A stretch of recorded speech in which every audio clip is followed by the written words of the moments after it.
Hey everybody, hope you're well. Welcome to another Cheltenham anti-post preview for CheltenhamFestival.net with me, Daryl Carter. Today, we're going to look at the Champion Chase.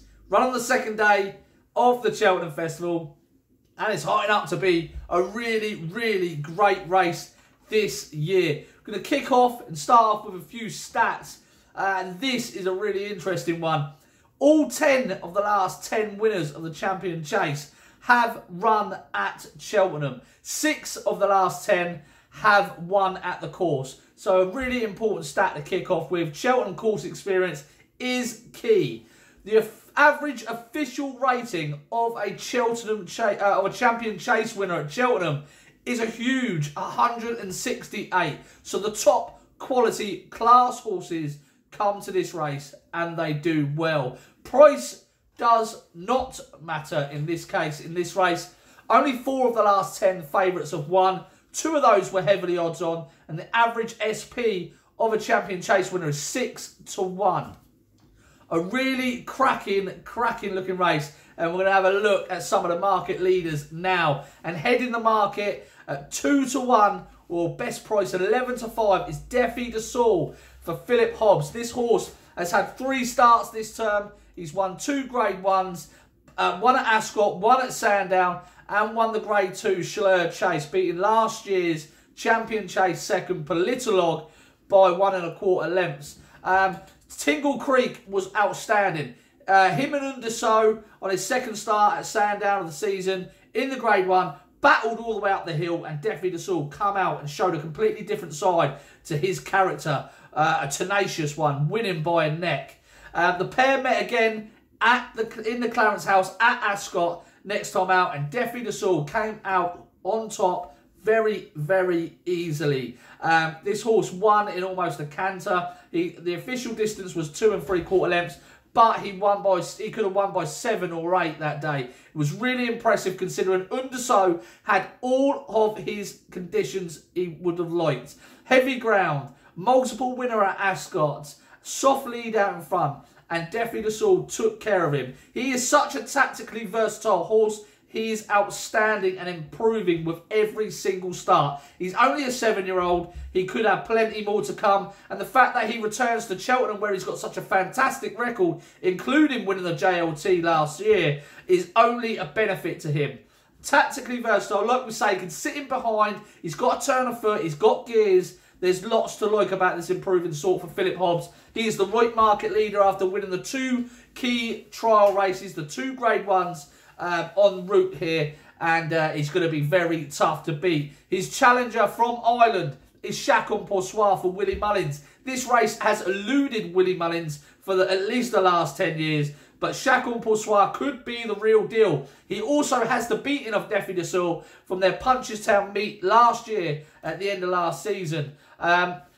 He has come out twice this year. He was beaten first time up by a very good horse in a Plutard, who will be going to the Ryanair more than likely. He then came out at the Dublin Racing Festival in the Dublin Chase and beat Min by 3 3/4 lengths in an outstanding display of jumping, and maintained his advantage of 3 3/4 lengths all the way from the last fence up to the line. It was really impressive. He could well be the real deal.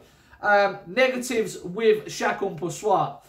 No Cheltenham experience. That would be a slight worry.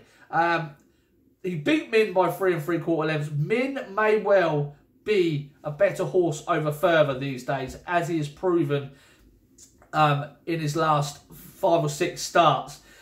He was also beaten by a Plutard, first start of the season. Now, you can put that down to fitness, but a Plutard is also going to be running over 2.5 miles. The Plutard and Min could clash in the Ryanair Chase. So slight negatives there for Chacun Pour Soi, but he's only raced 4 times in the last 3 years. He could be anything yet. He could be the real deal, and is definitely a huge player in this market at around 5 to 2, best price 3 to 1 for Chacun Pour Soi.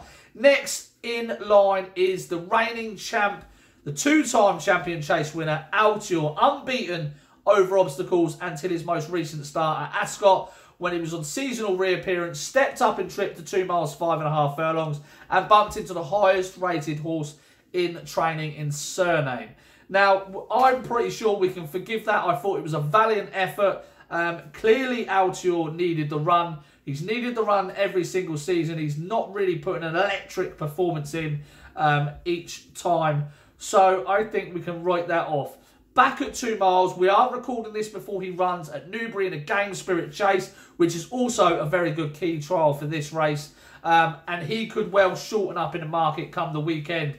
He has got to be a player. He is an outstanding horse with a fantastic engine. The concern with Altior is he as good as he has been for the last 2 years?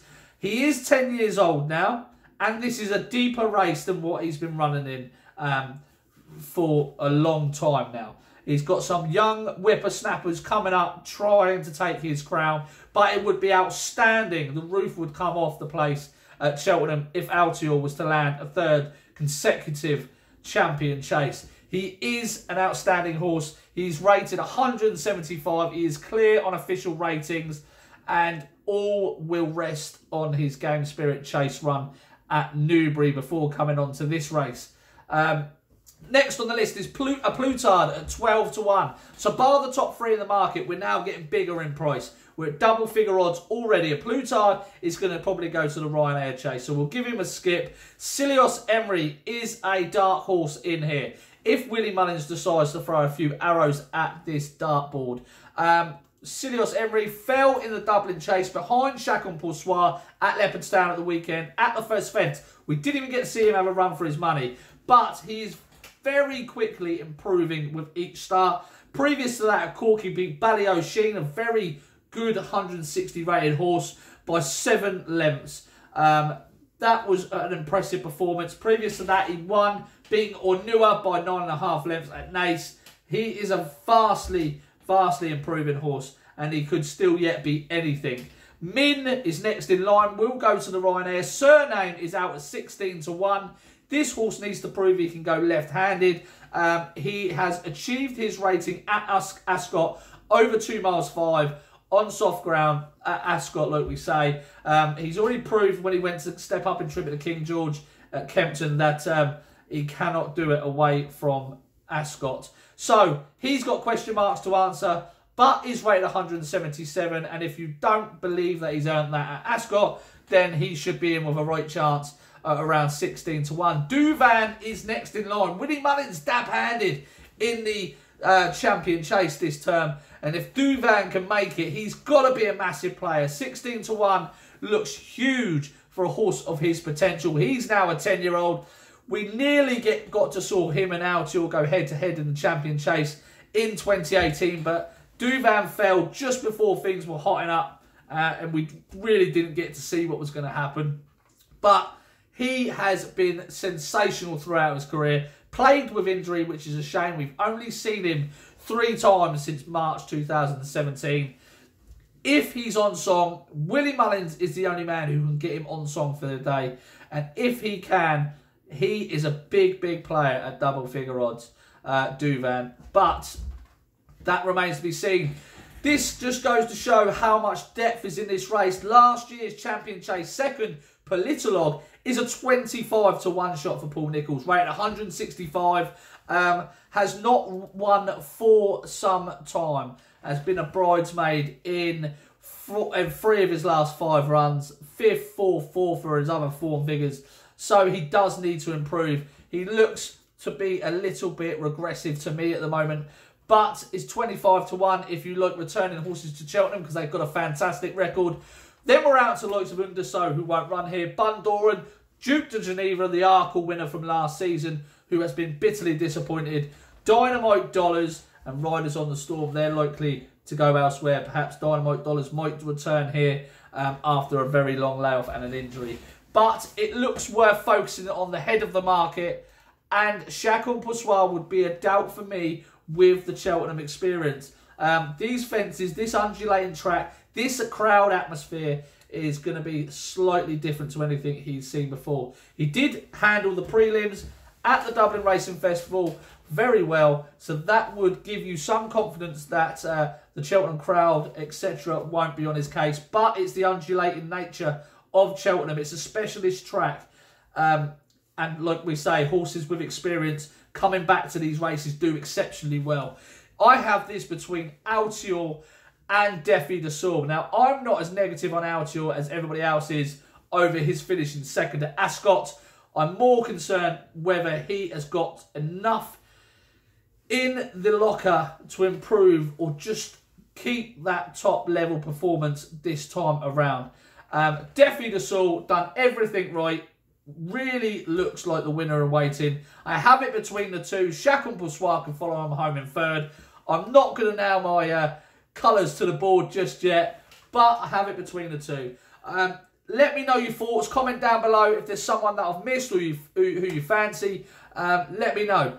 But what a race this is going to turn out to be. I cannot wait to see the final declarations to see if this stands up to the billing that it is on offer at the moment. Thanks very much for listening, and I'll see you on the next one.